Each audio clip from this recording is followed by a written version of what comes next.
So we proved the Stone-Weierstrass theorem that tells us that for X compact Hausdorff, a subalgebra which separates points is dense. I gave the example of polynomial functions on, say, a product of intervals in Rn. So that's one important example. Equally important, and sort of the primary example of a dense subalgebra of a space of functions, is trigonometric polynomials. And this, if you like, is the essential point about the Fourier transform. Right? This is what it comes down to, this fact that trigonometric polynomials are dense. But we're not quite there, as I'll discuss. What we need to get to Fourier theory is, well, we need integrals, and that's what this week is about. Okay, so let me define trigonometric polynomials first. So a trigonometric polynomial, and I'm going to take S1 to be R mod 2 pi z. The trigonometric polynomial is a subalgebra of the space of functions defined on S1.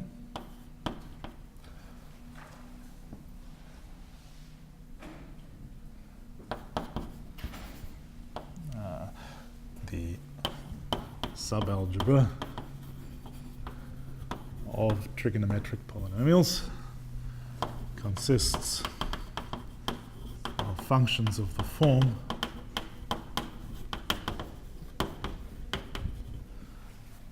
say A0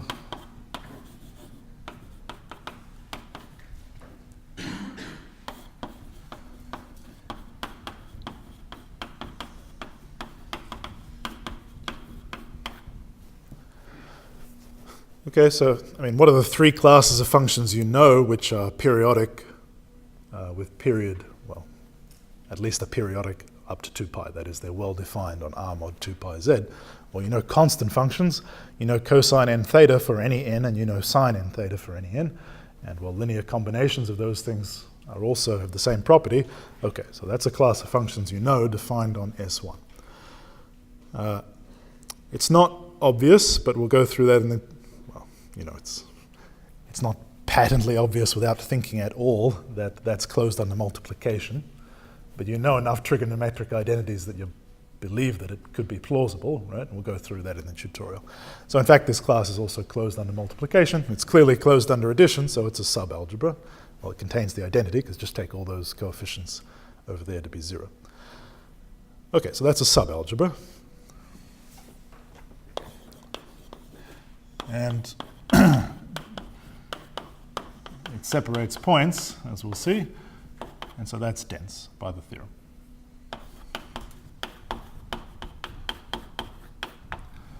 Okay, so that's quite interesting. So any continuous function defined on the circle can be approximated uniformly, that is with respect to the d infinity metric, arbitrarily closely by things that look like that.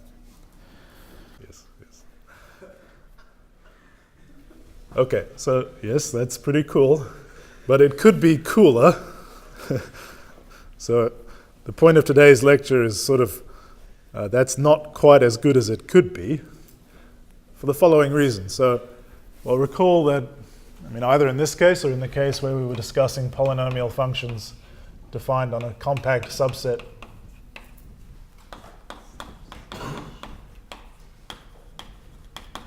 okay, so this was the first example that we had.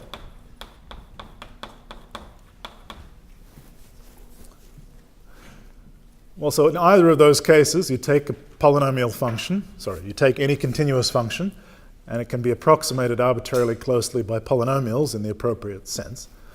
But recall how the argument went. Well, perhaps just recall the fact that you didn't really see how the argument went because it was very complicated, right? So in particular, it's not constructive. It's not like that argument said, I give you a function f defined on x, and here's a sequence of polynomial functions that converges to it, and I'm going to tell you exactly what the coefficients are in all those polynomials. That is not how it worked, right? Well, I mean, in some sense that's how it worked because we talked about the Bernstein polynomials, right? But the Bernstein polynomials, if you looked at those coefficients, it wasn't, for example, that the sequence of polynomials that we produced, which would converge to a given function, sort of fixed A0 and then started messing with higher ends, right? And how should I say this? So one way you might want to start approximating an f is you might say, okay, well, I'll write down one number, and then I'll tell you what the coefficient of x is. Suppose x was contained in R. So you're looking at polynomials in one variable. To approximate f, you might want to first decide what the constant is, then decide what f1 is, and then decide what f2 is, and think of that as a series, that is a limit of partial sums, but where you're not messing with any of the coefficients that you've already decided. That would be a natural thing you'd think of to try and approximate an f. But that is not how the sequence of polynomials constructed in Stone-Weierstrass worked, right? The Bernstein polynomials are not like that. They're messing with every coefficient at every step.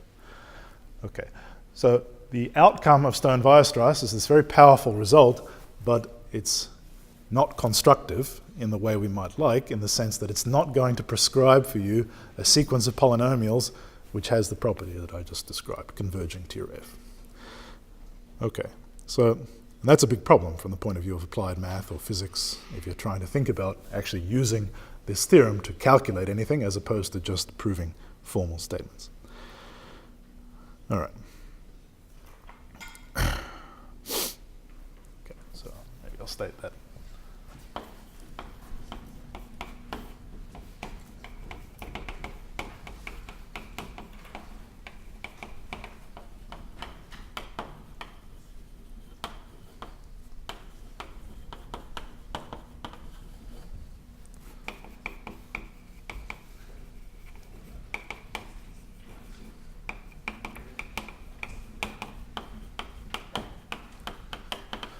Okay, so here's what we might like, which refines this statement in a more useful way, is given f, we might like a way of computing, so an algorithm, preferred coefficients an and bn, such that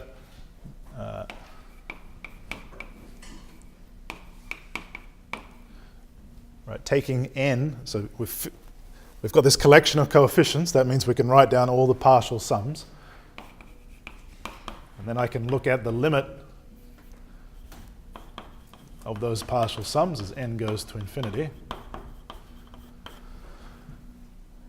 And assuming that makes sense, well, A, I can ask for that to make sense, and B, I can ask for that limit of those partial sums to be f itself. That would be even better than that statement. Okay, and that's what we're going to do.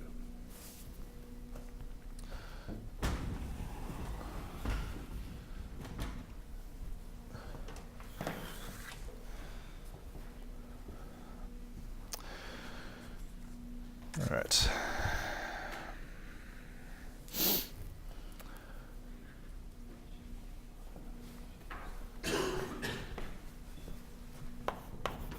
So the structure on the space of functions which does this for us, that is, takes an f and extracts out all these coefficients such that that is the case,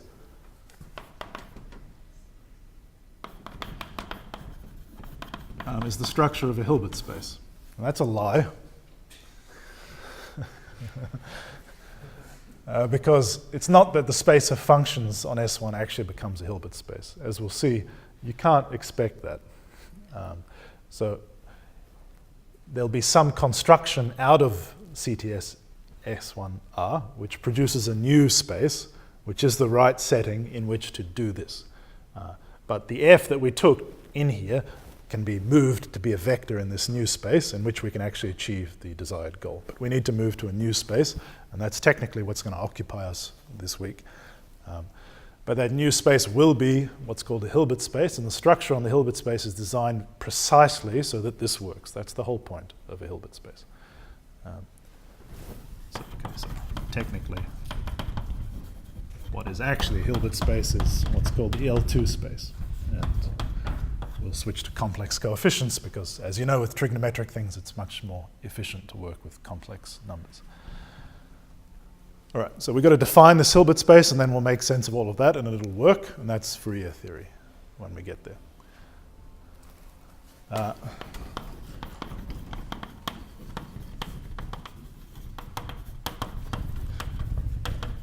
Well, What do I mean when I say it's going to work? Well, there needs to be some algorithm or some method for computing those coefficients. And what is that method? Well, it's integration. Now, that should seem kind of reasonable to you, because if you think about even in the finite dimensional case, I mean, take a vector in Rn, and suppose you had some basis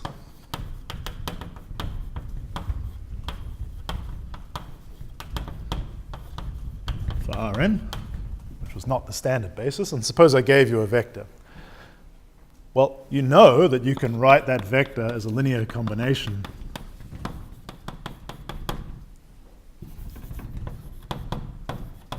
of vectors in the basis, right? But that's an abstract statement, so perhaps, I mean, maybe you don't know efficiently in any reasonable way how to actually produce those coefficients, right? You know they exist, but that doesn't mean you can write them down. Okay, but there is, I mean, you know a method for actually doing that though, right? That method is the following. You start with your basis, you perform Gram-Schmidt. That gives you an orthonormal basis. For an orthonormal basis, it's easy, right?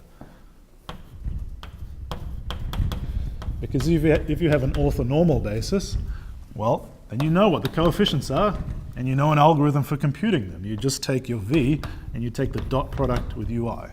Well, that's, you know, it's the sum over j equals 1 to n, vj uij. Now, I didn't say that was a standard basis, right? So that's not delta ij. But whatever those vectors are, you have an algorithm, namely taking that sum for computing the coefficient of any given vector in an orthonormal basis, and you know how to turn any basis into an orthonormal basis, and then you can reverse that. Okay, so for any basis, you can write down the coefficients of v in that basis by taking sums of products. Right. Okay, so that was your algorithm for answering this kind of issue in the finite dimensional case. Well, now we're talking about infinite dimensional vector spaces. CTS XR is infinite dimensional as soon as X is not a finite set.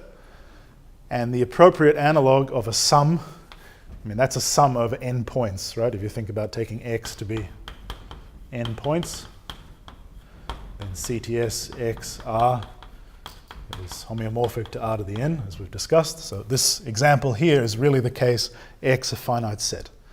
Well, as soon as X is not a finite set, I can't sum over the elements of X anymore. So the sum is going to become an integral over X. And we do the same thing, we multiply. Right? So out of this formula, the appropriate infinite dimensional generalization will make this work for precisely the same reason, precisely the same argument, reduce any basis to an orthonormal one, and then do integrals. All right, so that will be how we get out these coefficients in the particular case of S1, say, but we need to discuss integration, as I hope that makes clear. All right, so today's lecture is about setting up the theory of integration.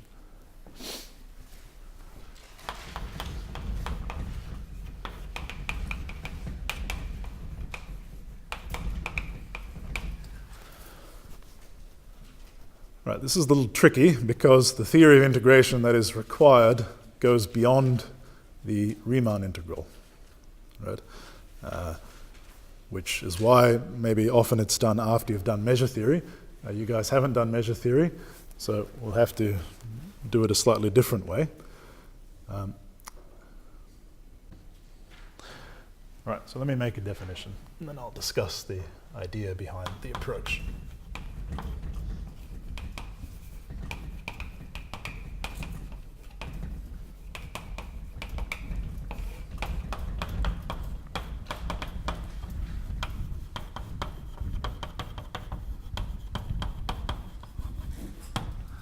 So an integral pair is going to be a pair consisting of a compact Hausdorff space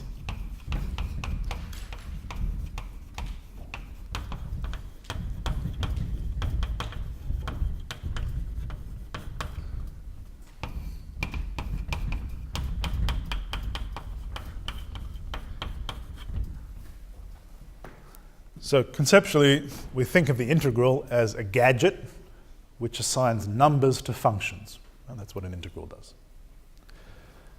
As long as you fix where you're integrating, and that's what we're doing. So we're fixing a space, and we're integrating over the whole space. So that's a gadget which turns a function defined on x into a number.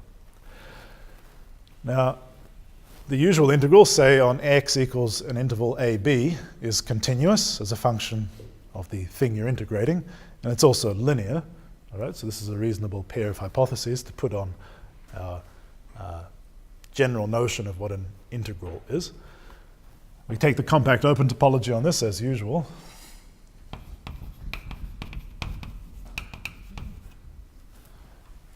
And we put two further positivity requirements on this map.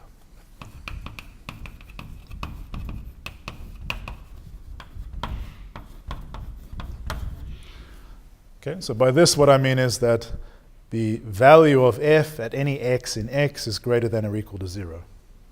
Right? So the number which is assigned to something which is non-negative in that sense should itself be a non-negative real number.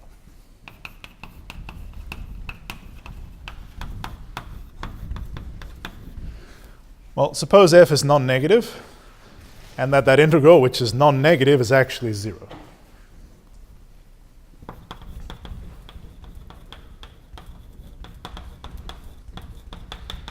Well, the integral of the 0 constant function is 0 by the fact that it's linear, and that's the second hypothesis is that that's if and only if. So if the integral is 0, yeah, all right. Okay, if and only if the function was just the 0 function. Okay, so that's an integral pair. So what I'm going to say now is what you would expect, namely that the interval together with the Riemann integral on the interval is an example of an integral pair. And then we'll discuss some constructions which produce new integral pairs from old ones. And this will be the basis on which we build the rest of the theory. Let me just say a brief word about, at some point in your career when you learn about Lebesgue integrals and measure theory, how this point of view on integrals fits into that. Actually, so there's a theorem within measure theory that says that any continuous, linear, positive functional on the space of functions in this sense actually is integration against a particular kind of measure. Right? So that's called the Rietz representation theorem. Not the Rietz representation theorem we're going to prove. That's a sort of very similar statement, but formulated in a different way. Okay, so this is just taking that property of integrals as the definition rather than starting with the notion of a measure. This is the approach taken by Bourbaki, for instance. Okay, but this will be sufficient for our needs. All right, so lemma.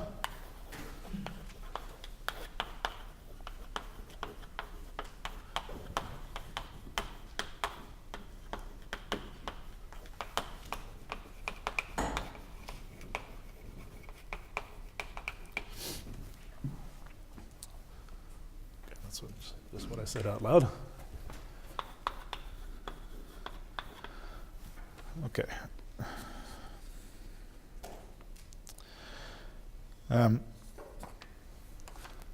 So most of these properties I don't need to prove. The continuity, that was, I think I briefly mentioned this out loud. That's, if you like, a consequence of the fact the integral of a uniform limit of functions is the limit of the integrals. I gave a reference in the notes to a proof of that if you haven't seen that before. Linearity you will know. This is clear because if you have an inequality between functions everywhere and take the Riemann integral, that inequality remains true. And so I only need to prove the second part. Right? So maybe that's something you haven't seen.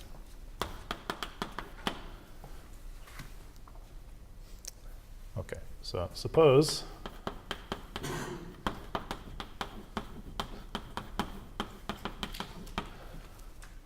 that it was non-negative, but that the integral was 0. Well, the idea is that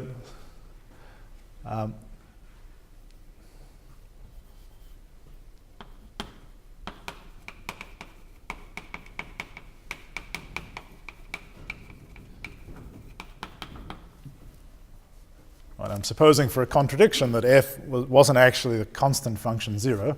Well, since it's continuous, if it's non-zero around x, there's a little bump there, right? and I just find within that bump a little rectangle, and that will be a non-zero contribution to the integral. So that forces the integral to be positive, and that's a contradiction. Okay, so what I do is just make sense of that one statement, one sentence carefully. All right, and actually I'm not going to do it.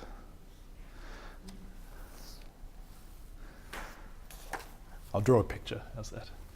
I mean, the argument's in the notes, but we've got a lot to get through, and this is one of the easy bits. So,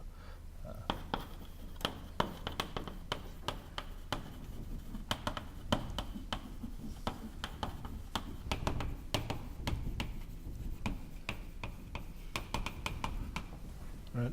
So there's AB. There's x0. There's some bump like that, and within that bump, find a closed interval. So CD.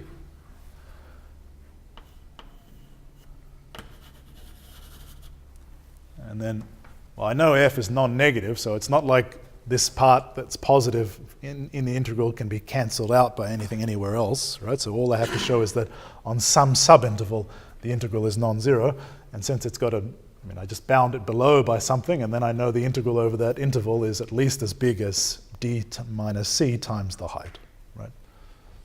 Okay, so how's that for a proof?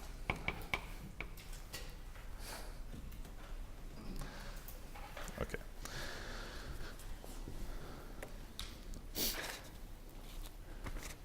All right. So that gives us at least one integral pair.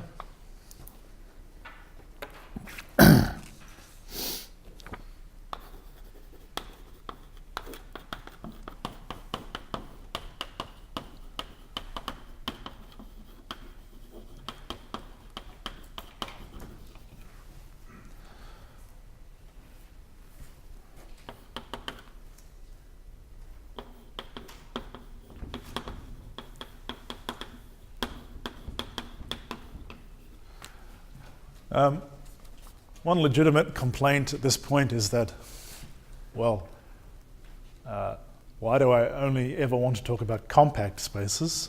I could certainly try and,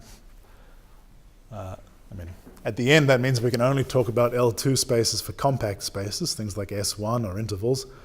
And we can do all of this more generally, say for L2 of RD, which is also an important example. I'll treat that separately, however, right, because that requires compactly supported functions and a slightly different story. So this part of the theory is going to cover just compact spaces. Okay, so the first consequence is that inequalities of functions give rise to inequalities of their integrals. The absolute value of the integral of something is less than or equal to the integral of the absolute value. And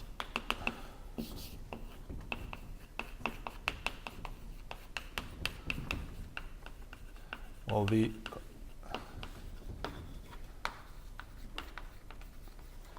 definition only requires that the integral is continuous, but both those spaces are metric spaces, right? This is X is compact Hausdorff, so that's got the d infinity metric, and that's a metric space. So it makes sense to ask for the stronger condition of uniform continuity, and that's basically an immediate consequence of this anyway. So, okay, so the integral is actually automatically also uniformly continuous. All right.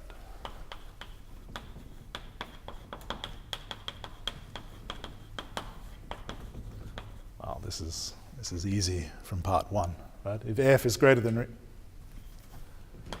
f is less than or equal to g, then g minus f is greater than or equal to 0. Therefore, by 1, the integral of g minus f is greater than or equal to 0. And then I use linearity.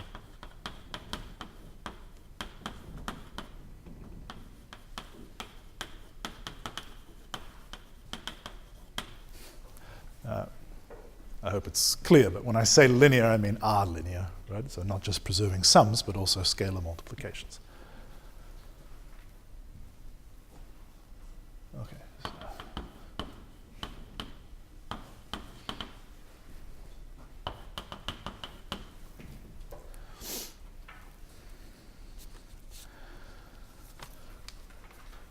Yeah, this is kind of a neat.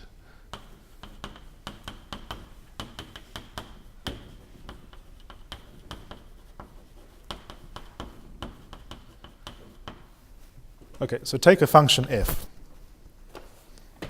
Take its integral. Well, that's negative, positive, or 0.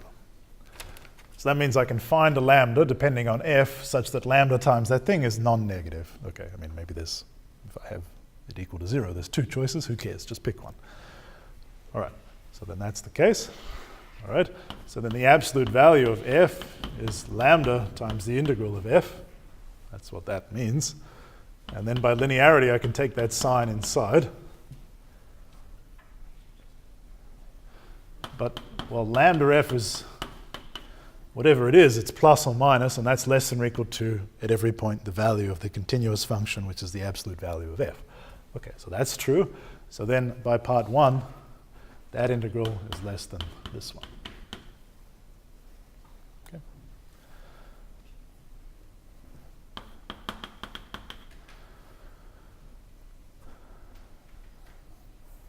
All right, and as I said, this is immediate from that, right?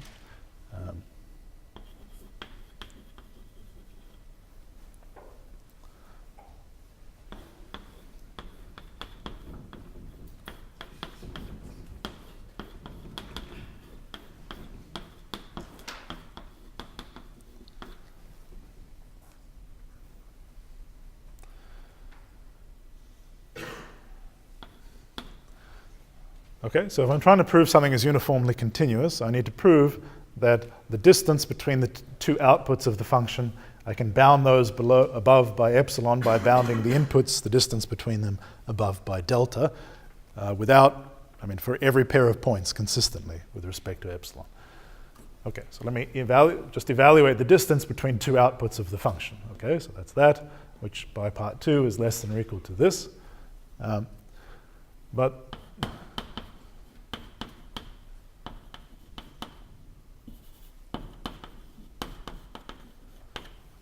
I know a number to associate to the pair fg. That's the d-infinity distance, right? That's the supremum of the values of this function at all values of x. Okay, so take the constant function, which is this distance. That constant function is greater than or equal to that function at every value. Right, so that's true. So then by part 1, I must have that is less than the integral of the constant function. Well, that's a constant times, if you like, the constant function which always takes the value 1. So by linearity, I can take the d-infinity out the front. Well, I don't know what that is, right? For an abstract integral pair, that's just some number that's associated to the integral pair. So in this case, it's b minus a, but it could be, some other non-negative number. But anyway, it's constant and doesn't depend on f and g. So as a result of this calculation, you see that if I want to make this less than epsilon, I just have to make this guy less than epsilon divided by this fixed number. Okay. And well, notice that number is not 0 by this. Yeah. Okay. So that proves part 3.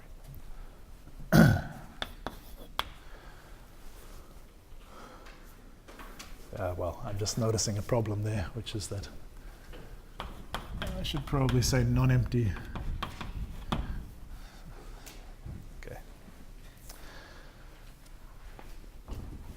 All right, so that's the first set of properties of an integral pair.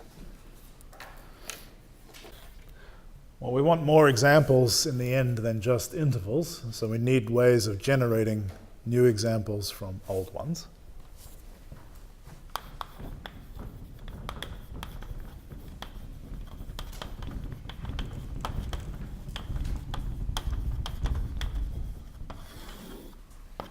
Okay, well,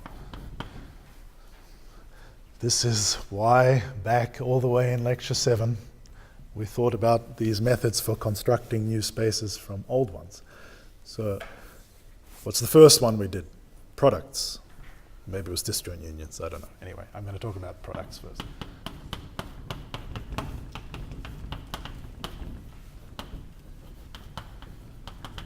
Well, take two integral pairs.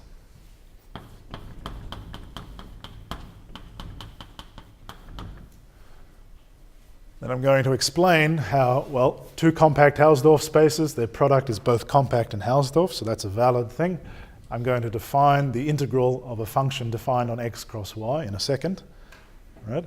And that will be a new integral pair. So I'm just going to set up, just tell you which constructions give rise to integral pairs, and then we'll discuss this one in detail. The others maybe I'll skip.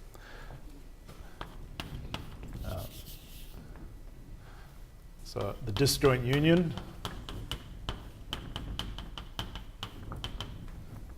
is naturally equipped with an integral that makes it an integral pair. And, well, if you think about that, you should believe that, right? Because if I have a function, the disjoint union, so I've got x and y, two disjoint things. If I want to integrate a function over both of those, I just integrate it over x and then add to it the integral over y. Okay, so that's all that does.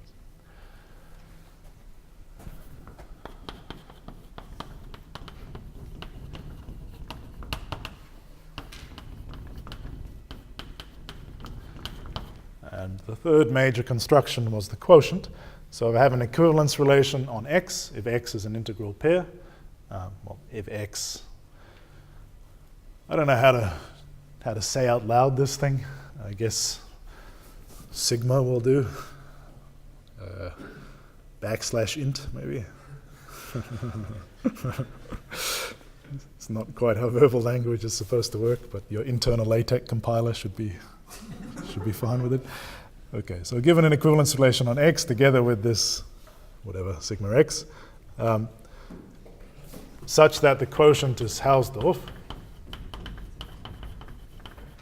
I mean, I have to say that the quotient's always compact, but as we've seen, the quotient doesn't need to be Hausdorff, but suppose it is, and we know plenty of examples like that. S1, if you like, is like that.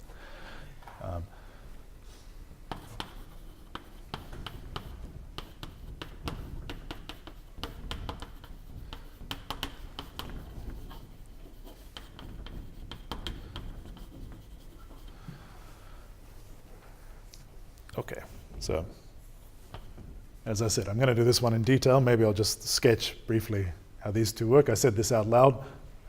If I take a function defined on the disjoint union, you just define the integral to be the integral of f with restricted to x plus the integral over y of f restricted to y. Notice that the integrals, I don't write dx's or dy's or anything. Those are just superstitious notational additions anyway. They don't actually mean anything. They're just reminding you of some structure of the integral, which is why in the tutorial I didn't write them either. I mean, they're convenient, as we'll see when we're discussing this, but there's no reason to introduce them at this point. Okay, so that's the definition of the integral of the disjoint union. The integral over the quotient, well, what am I trying to do?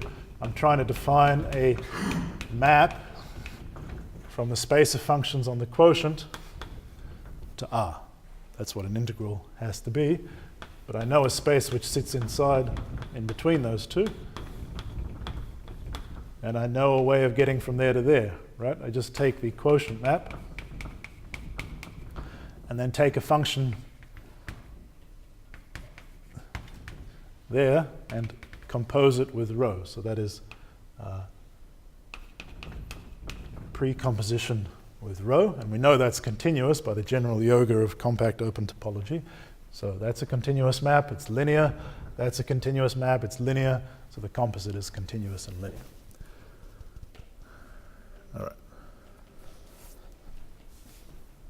right.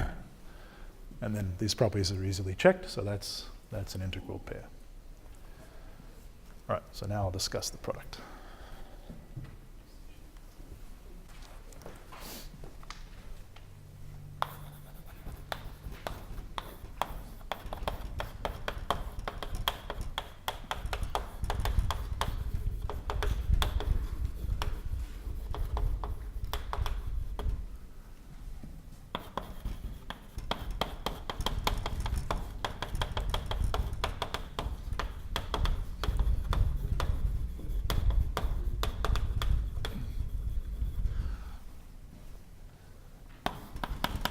This map is defined so as to make the following diagram commute.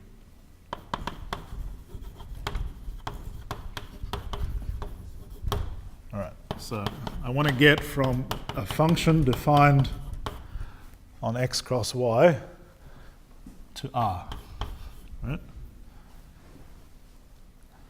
Well, given the time we've spent thinking about the adjunction property and so on, there should be a method that jumps immediately into your head. Well, look at that, you want to move one of the variables over, right? That's, which was the 9 and I want to do, y. Okay, so we know a map like that. Moreover, you actually know that that's a homeomorphism, right? Because both x and y are compact, Hausdorff. Anyway, that's irrelevant. They're both locally compact. Okay, well, I know how to get from here to CTS XR because I know a continuous map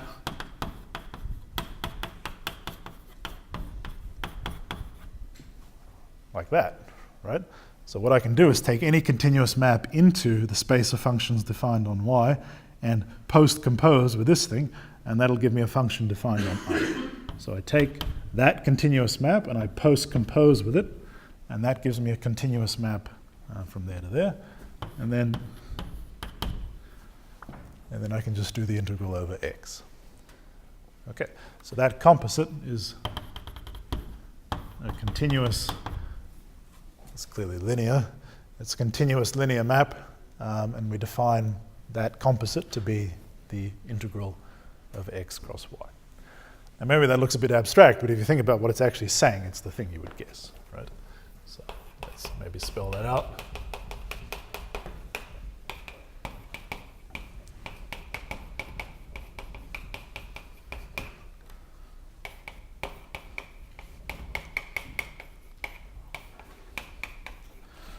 Right, so I take an f that's there. What's the corresponding thing there? Well, it's the function which assigns to x the partial function. Right? And then what does this step do? Well, it says take that function and then post-compose it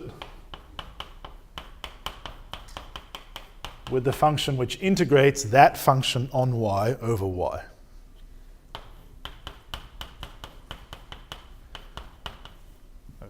Now I'm putting in the dy because it's useful, because it's going to reflect in what order we do things, right? But that doesn't actually mean anything, and that y doesn't actually mean anything. I could have just as well written the integral over y fx blank. That's actually, technically speaking, more correct than this, but this is sort of helpful, right? But that means that. Okay, so that's the function which assigns to x this number, and then I integrate that function over x. So that's the integral over x of the function which assigns to little x the number, which is the integral over y fxy. Right, so that's all that says.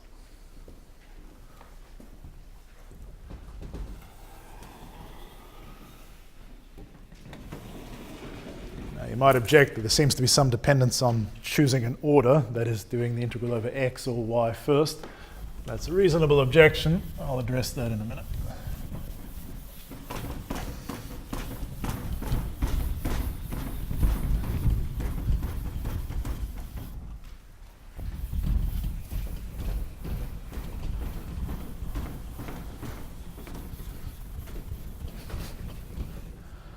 Okay, so we've got to prove these conditions.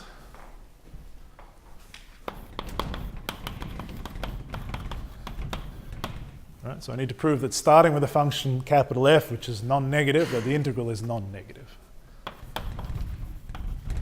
Well,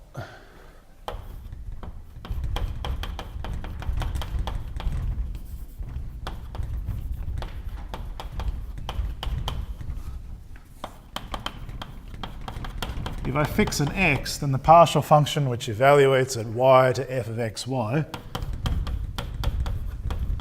is non-negative. Right? For any y it takes a non-negative value, well, because f is non-negative. So I had a non-negative function from y to r, so since the y sigma y was an integral pair, that number, which is, change my mind again, the number associated with that by the integral pair y sigma y has to be non-negative. But that means that the function which associates to x that number is non-negative. Right? Because that's a non-negative number for all x, and it's the function that associates to x, that non-negative number. Well, then by the fact that x sigma x is an integral pair, the integral of that function must be non-negative.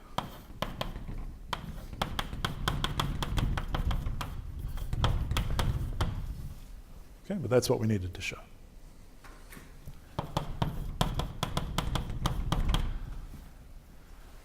Yeah, maybe I should remark that this is, so by definition, the integral of x cross y of f is that.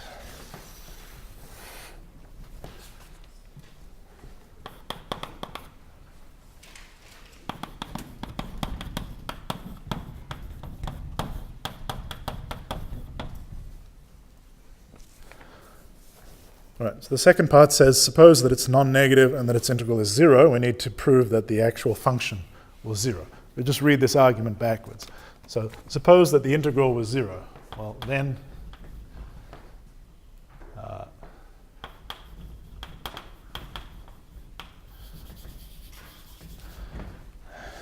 should I say it?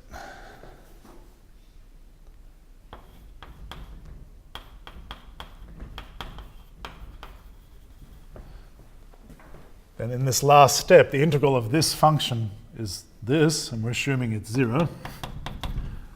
Right? So let f tilde be the function which assigns to x the integral over y of fx blank. Okay, so that being 0 says precisely this.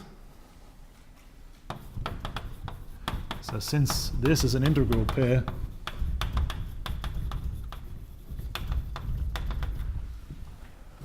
we must have that function is the constant function 0.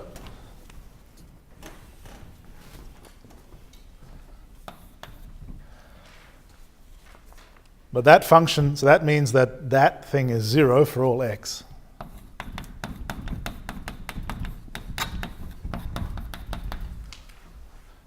But y, sigma y is an integral pair.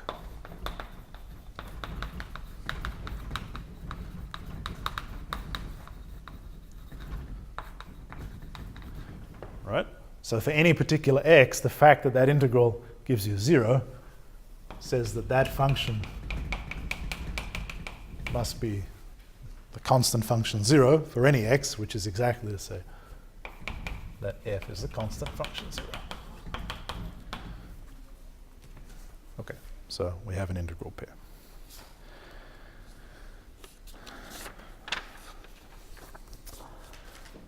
Okay, any questions about the first two parts? So now I want to address the seeming dependence on the ordering of x and y.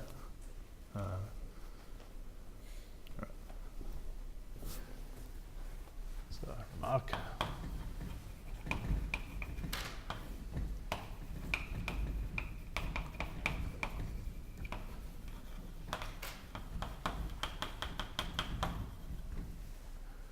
Well, we made a choice in that first step there, right? We could have moved x over to the right-hand side or y. We chose y.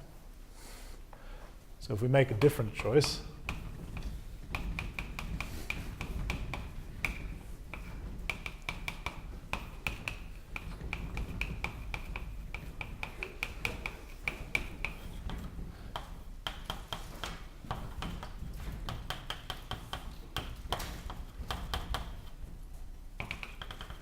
well, that would give us this. Let's call it sigma prime x cross y. So that's the integral over y. And that would be the thing which associates to an f just the reverse integral, right?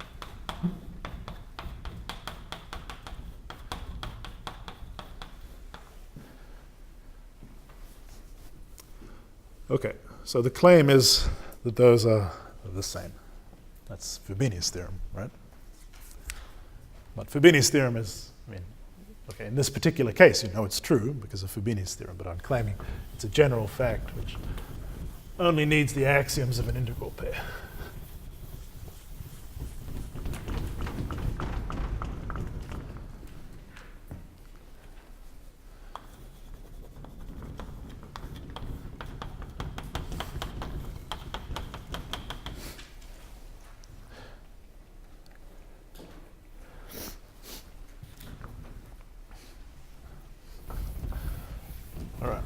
So this is going to be an application of Stern-Weierstrass.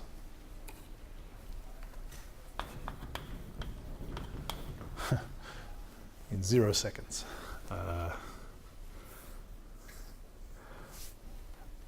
Okay.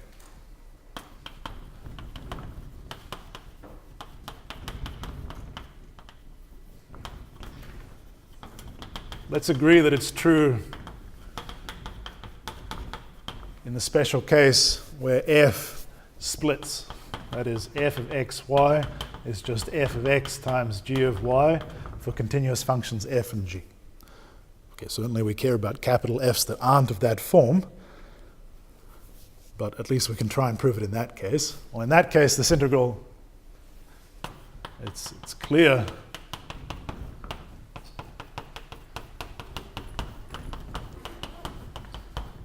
that they're equal, because if you think about both of them, they end up just being the integral of f over x times the integral of g over y, and that follows from the axioms for an integral pair. Okay, so these things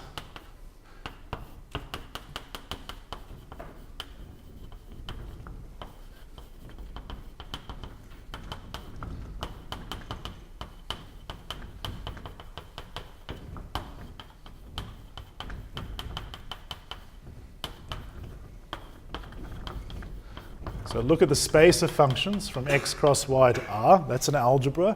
I can take the subalgebra of things that look like sums of products of exactly this kind. Well, the integral is linear. So if it agrees on an individual one, then if those two functionals, which are defined on this space, they agree on the things that are just products, they must agree also on sums of such things. Okay, so by that. But then by Stern-Weierstrass, you can see that this subalgebra is dense. Strictly speaking, that actually requires the Urysohn lemma, which we haven't proved. So I'll deal with that by giving a proof later in the semester, but we're just going to use it for now. Okay. So the fact that this is dense is an easy application of a powerful theorem. I go through that in the notes. So this is a dense subalgebra, and these two functions agree on it. And if two functions agree on a dense subset, then they must be equal.